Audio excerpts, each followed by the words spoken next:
Traffic Safety Administration saying it wants more consumers to get their recalled cars repaired. Makes sense? But guess what? They have their work cut out for them because Ford is issuing 4 new recalls right now. The 2004 Ford Fusion has been recalled 3 times in the past week alone. Joining me now, the car coach, Lauren Fix. All right, Lauren, good to see you. Tell me what Ford models are being affected and what are the problems? Well, some of them are current 2013 to 2015 Ford Fusions and Lincoln MKZs.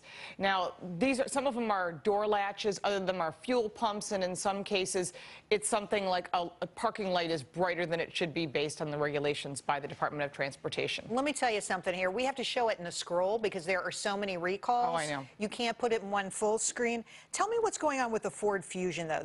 That's a bunch of recalls for a lot of different things, and some of them are dangerous. I mean, you sort of intimated that some of the other things weren't important. The Fusion recalls are. Right, they're not as critical. I think it depends. And the Fusion recalls are pretty aggressive. And in some cases, what you have to know is like an attachment to a door latch is obviously pretty critical because it's where it keeps you in the vehicle.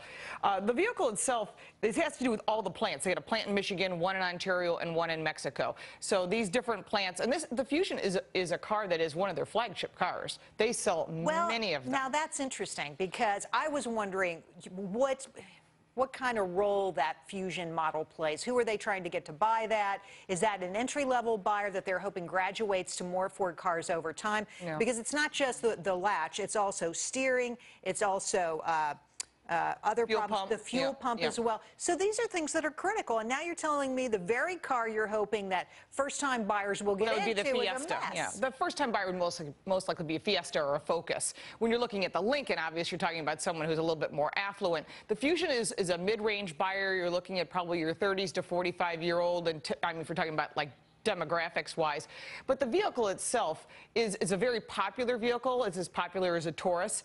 And when you're looking at what Ford has done based on these particular problems, one's a door latch, one is a coating that's on a fuel pump that is plugging up only one incident. Some of these have no incidences. They are being extremely proactive. Look, my view on this is that you need to get the car fixed. And I don't want to dissuade people from getting the car fixed by saying these are unimportant because nothing's unimportant. If your door isn't going to stay closed, that's a problem. Right, I think let's move on here. The big thing is Rosekind is putting pressure on all the manufacturers that even the littlest thing needs to be addressed.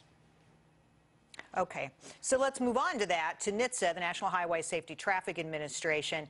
They are trying to put pressure on CEOs of these companies to get this fixed. But at the end of the day, it's really the consumers that have to do that, right? Right. The consumers report it, so that's how they get the information. Also, dealers will report we're having a trend of this particular problem. But the manufacturer, it is their responsibility to say, hey, listen, we have a problem. We're seeing a trend. Let's be proactive rather than waiting so we don't have an ignition switch problem where we're having some serious issues. And that is the responsibility of manufacturers. And because of the way things were run previous to Rosekind, I think a lot of stuff sort of got, well, we'll worry about it. We'll take care of it case by case. And here you're talking about the new head of NHTSA, the National Highway Safety He's going to be very heavy-handed.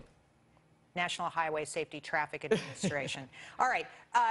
I think what's interesting about this, though, is I don't think NHTSA has done enough. I agree. And I wouldn't give Rose kind of a free pass here, frankly, not yet, because I think the entire organization is way too close to the industry. Do you agree? I agree, because what's happening is people that used to work for National Highway Traffic Safety Administration leave, and they end up working for the manufacturers. So they know how the system goes, and they know how to beat the system. So although manufacturers are trying to do their job, NHTSA is trying to do theirs, the fact is a lot of stuff gets dropped through the cracks. And if you have a car that's more than 10 years old, you're not even addressed. You're just left on your own, and that is a problem, and that's a danger for consumers and drivers that are on the street. Tell me where to go if I'm worried about a recall and I want to find out. If you want to get a full list, you're supposed to go to National Highway Traffic Safety Administration or safercar.gov. They don't have everything. As a matter of fact, cars.com, who I have nothing to do with, I have to say I'm happy they had the full list that was bigger than the list from safercar.gov. Kidding. So sometimes the dealer doesn't even know. So I would say print it out, take it to your service guy and say, listen,